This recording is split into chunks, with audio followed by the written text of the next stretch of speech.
So Scott turned off the video, so we're picking up from here. I'll see if I can splice these two videos together on an editor on my computer. I really hate editing. I don't like doing it at all. But I was talking about how you shouldn't be taking endangered species out of the wild, obviously.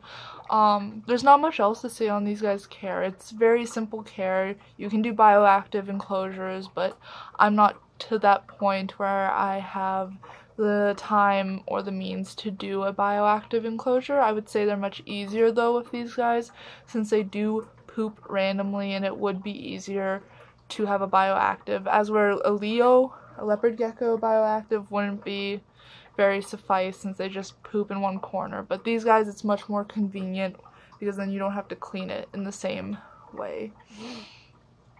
So all I really have to say is updates on the fact that I'm going to be moving in April. I'm going to be moving in with a friend up in Aberdeen, which is a city in South Dakota on the northeastern side. For college, I'm going to be going for herpetology, and it is a town that doesn't have a pet store. So that leads me to the other updates I need to do. I have to basically be able to breed all of my insects, because during the winter there's no way I'm going to be able to get shipments up there because it snows pretty heavily in the winter. It's South Dakota, and shipping bugs in negative weather isn't a good idea. It doesn't work. So I'm going to have to breed all of my bugs. So I have my dubia roaches downstairs, which haven't been breeding like I would like them to. I would think they would have gone crazy by now, but they haven't. I have a drawer with my mealworm beetles. You can see them all panicking. I need to feed them tonight. I feed them carrots, oranges, a yellow kind of zucchini I have, cucumbers usually for moisture. Ooh. Sweet potatoes. Everything loves sweet potatoes in this house. So we have a little pupa here. I need to also find wherever the heck my bug gel is and refill their water dish. I have no clue what happened to it. So here's a little pupa of that. Very tiny, very blurry. It is almost, I'd say, the size of like a nail clipping. So that's that. I am trying to breed superworms because of course they're more nutritious, and that's going to be the second drawer in there. I have a single superworm in here that I'm waiting for to pupate, since I didn't have a fourth little enclosure, but I have a one that's already pupated. Oh my god, I hate it so much. I'm sorry. Oh my goodness, I'm so sorry. I am so sorry. He or she is getting pretty close to becoming a adult beetle. It's really hard to get pictures of him, but as you can see, there's a very large size difference here. And I've actually, one day when I picked him up, he buzzed. I keep calling it a he, but it might be a she. So I have those guys getting ready to pupate. The bugs I do buy from the store, I think it's best for you to take them out of the cup you have. So I have a single superworm in here, and this is what they come in from a pet store, and I take them and I put them in the old cups I have from, this is what Ezzy came in, and like I keep them in something this size. When I get them, put a little bit of Eco Earth in there, some water to keep them safe. I don't transplant my waxworms because they go pretty fast.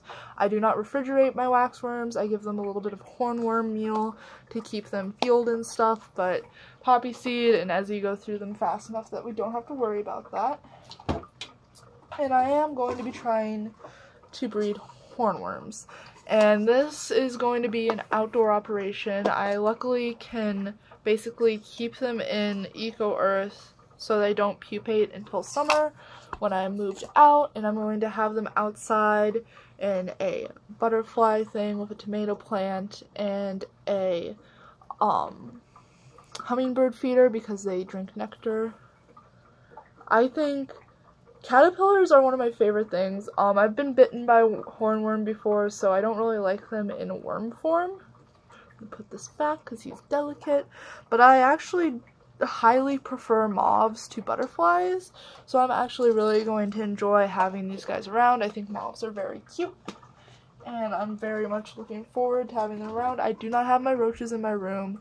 I plan on having them in my room when I move, but they are currently downstairs in the laundry room, and it's because it is the second hottest room in the house, and they actually have 2 heat mats on them, keeping them at around a 90 degrees temperature.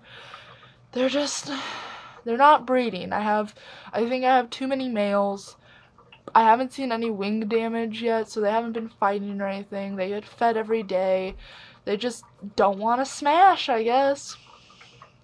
It's not sultry enough in there for them. But it's gonna be a little stressful moving. I still have the dish that Poppy Seed came in from Emerald Scales. So Poppy Seed will be in this. She's grown 20 grams though since I got her in this. I'm hoping she'll lose some weight once ovulation is done though. I'm definitely not putting Ezzy in what she came in. She doesn't even fit into her old hide. She used to have this as an old hide. It's one of those grip-on ones.